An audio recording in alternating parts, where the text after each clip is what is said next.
Hi students, this is Viswanath, chemistry faculty for NEET and IIT exams. Last class we completed some of the numericals. See the next one. 20 ml of 0.2 molar NaOH is added to 50 ml of 0.2 molar acetic acid. Its Ka is 1.8 into 10 power minus 5. What is pH of the solution? So here NaOH base is added to acetic acid. Then we should find out pH of the resulting solution. See the chemical equation for this. This is the equation for this. NaOH plus CH3COOH gives rise to CH3COONA plus H2O. Here we should consider millimoles of base and acid. So millimoles added. NaOH molarity and volume is given. If we multiply volume in milliliters and molarity, we can get number of millimoles. So related to NaOH 20 into 0.2 that equal to 4 millimoles. Related to CH3COOH millimoles is obtained by multiplying its volume 50 into 0.2 that equal to 10. So 4 millimoles of NaOH reacts with 10 millimoles of acetic acid. Initially no products, so millimoles 0. Millimoles after reaction, here NaOH millimoles is less, acetic acid millimoles is more. So total millimoles of NaOH is completely consumed in the reaction. So after reaction, for this number of millimoles is 0. CH3COOH millimoles is 6. And products millimoles are 4 and 4. Okay. Now concentration of the acetic acid equal to millimoles by total volume. Millimoles 6 divided by total volume 20 ml plus 50 ml that equal to 6 by 70 molar, and molar concentration of CH3COONA salt, that is 4 by 70.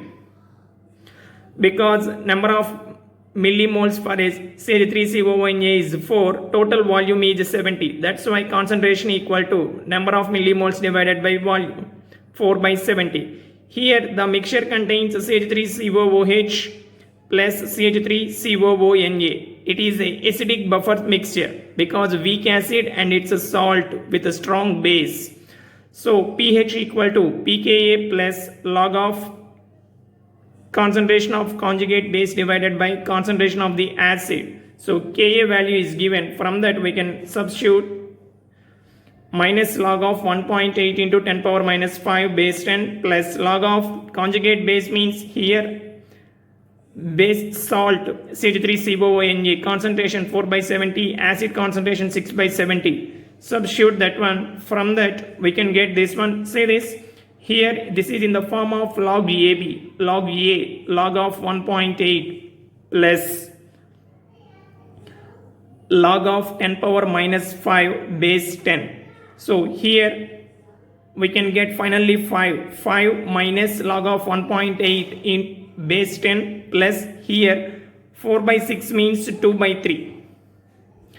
For that 2 by 3, if we divide we can get 0.66. Here log 1.8, see the value 0.2552 and log 0.66 means minus 0.1804.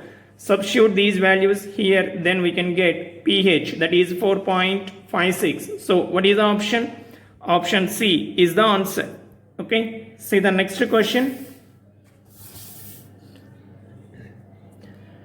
0.15 mole of pyridinium chloride has been added into 500 centimeter cube of 0.2 molar pyridine solution. Calculate pH and hydroxyl ion concentration in the resulting solution, assuming no change in volume. Okay, assuming no change in the volume. Kb for pyridine. Here pyridine is a base compound. That's why base dissociation constant Kb for pyridine is 1.5 into 10 power minus 9 molar. So first of all, calculate pyridinium chloride concentration. Pyridinium chloride concentration equal to, what is the formula? Number of moles by volume. So 0.15 mole divided by 500 centimeter cube means 500 ml. Convert that ml into volume in liters. 500 divided by 1000, that equal to 0.3 molar. Pyridine molarity is given 0.2 molar. Here a mixture of pyridine and its salt pyridinium chloride forms a basic buffer. Pyridine is a weak base. Since it is an organic compound, it is a weak base.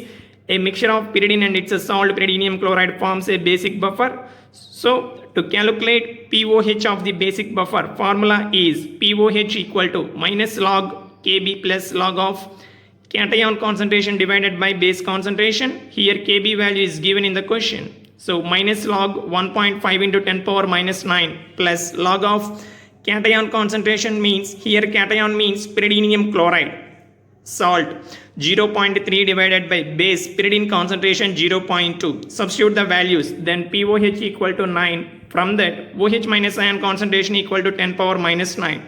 So from this we can get H plus ion concentration 10 power minus 5. So pH equal to 5. So what is the option? Option B is the answer. See that option B is the answer for this question. See the next one. What will be the pH and percentage of alpha, that means a degree of hydrolysis respectively, for the salt Ba of 0.1 molar concentration given Ka for Ha is 10 power minus 6 and Kb for BOH equal to 10 power minus 6. Ka means acid dissociation constant, value 10 power minus 6. Kb base dissociation constant, value 10 power minus 6. We should calculate pH and percentage of alpha, that is degree of hydrolysis. See the equations. Given Ha weak acid, BOH weak base. So Ha plus BOH, weak acid reacts with weak base. We can get salt Ba plus H2O. Ba equal to salt of weak acid and weak base. In this case, in this type of salt, here salt is obtained by weak acid and weak base. So when it is dissolved in water, the pH of the resulting solution is calculated by pH equal to 1.2 into pKw plus pKa minus pKb. pKw means 14, pKa plus value 6, minus pKb 6, that equal to 7. So pH value 7, alpha equal to formula square root of Kw divided by Ka into Kb. Students, in the previous classes we completed this formula. Here alpha means degree of hydrolysis. For this formula, alpha equal to square root of Kw by, which is weak, either acid. If acid is weak, in the denominator we should write Ka.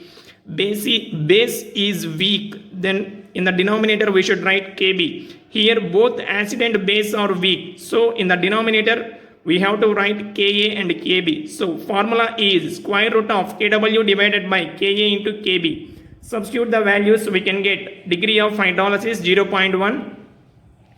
Therefore percentage of hydrolysis alpha, that is degree of hydrolysis, equal to 0.1 into 100, that equal to 10%. Next, so what is the option? Here option D is the answer. Next question. See the next question.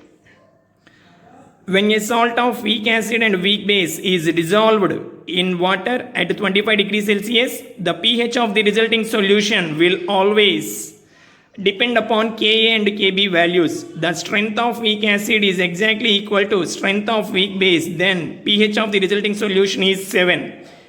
Weak acid strength is more than weak base, resulting solution pH value less than 7. Weak acid strength is greater than 7, then resulting solution pH value is greater than 7. So in this way, depend upon Ka and Kb values, we can decide pH of this salt obtained from weak acid and weak base. Okay, see the next topic. Next topic, solubility product. Before going to solubility product, we have to recollect the definition of this solubility. Already we completed this definition solubility in the first chapter, some basic concepts in the chemistry. Once again, see this definition. Solubility, the amount of this salt which dissolve per 100 ml of solvent at a particular temperature is called solubility. Take a particular solvent 100 ml at a particular temperature. In that 100 ml of solvent, how much amount of salt is dissolved? That is called solubility. Suppose if we take NaCl at 25 degrees Celsius in 100 ml of water, 36.7 grams is dissolved. So the solubility of NaCl at 25 degrees Celsius is 36.5 gram per 100 ml. So that is the solubility of NaCl. In this way, this value changes from salt to salt. Now, say this solubility of salts. Some salts like NaCl, CaCl2 are completely soluble in the given solvent. But some salts like LiF have little solubility. So, generally these are insoluble. Because LiF, strong attractive forces are there between lithium ion and fluoride ion. That's why solubility is very less. So simply we can say that is insoluble. Some other salts like BaSO4, AgCl. BaSO4 means barium sulfite. AgCl means silver chloride are soluble to some extent but not completely. These are called sparingly soluble salts. That means these salts are soluble to some extent only. The solubility depends on lattice enthalpy of the salt and salvation enthalpy of the ions in the solution. Say this, what is lattice enthalpy? What is salvation enthalpy? First of all, lattice enthalpy. It's very simple definition.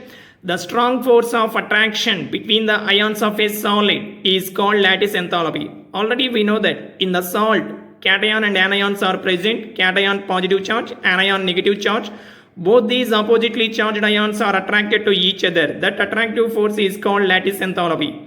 Next, salvation enthalpy. When solvent molecules surround the ions of a solid in the solution, then some energy is released. This energy is called salvation enthalpy. This enthalpy is represented by negative sign. See this. Suppose NaCl is added to water, it dissolves and produces Na plus and Cl minus ions. These Na plus ions are surrounded by H2O molecules and Cl minus ions are also surrounded by H2O molecules. Because of this surrounding, some energy is released, that is called salvation enthalpy. Due to this salvation enthalpy, those cations and anions cannot combine and they do not form NaCl again. That's why salvation enthalpy is more. That means more amount of energy is released when cation and anions of the particular salt is surrounded by solvent. Then that compound is more soluble. See the condition. If salvation enthalpy is more than lattice enthalpy, then that solid dissolves in a given solvent. Otherwise, it is not soluble. So, if a particular salt is to be soluble in a suitable solvent, means salvation enthalpy should be greater than lattice enthalpy. That means the attractive forces between cation and anion should be broken by solvent molecules. Then only that compound is soluble in the particular solvent. Otherwise, it is not soluble. Say this, the amount of salvation enthalpy depends on the nature of the solvent. So, nature of the solvent also influences the value of salvation enthalpy, how it affects. See this point. For a salt, if non-polar solvent is used, then salvation enthalpy is less. Because non-polar solvent is a covalent compound and salt is a ionic compound. Both are different nature. Both the compounds having different nature. That's why solubility is less. That means salvation enthalpy is less. And hence it is not sufficient to overcome lattice enthalpy. Consequently, the salt does not dissolve in non-polar solvent. So, from this we can say a statement like dissolves in like. Ionic compounds dissolve in polar compounds dissolve in polar solvents. Non-polar compounds dissolve in non-polar solvent. Here non-polar solvent means covalent compound. Salt means ionic compound, that means polar compound. That polar natured salt does not dissolve in non-polar solvent. For a salt to be able to dissolve in a particular solvent, its solvent enthalpy must be greater than its lattice enthalpy. So if we want to dissolve a particular salt in a solvent, then solvent enthalpy must be greater than its lattice enthalpy. Then only that is soluble. Okay students, we'll meet in the next class.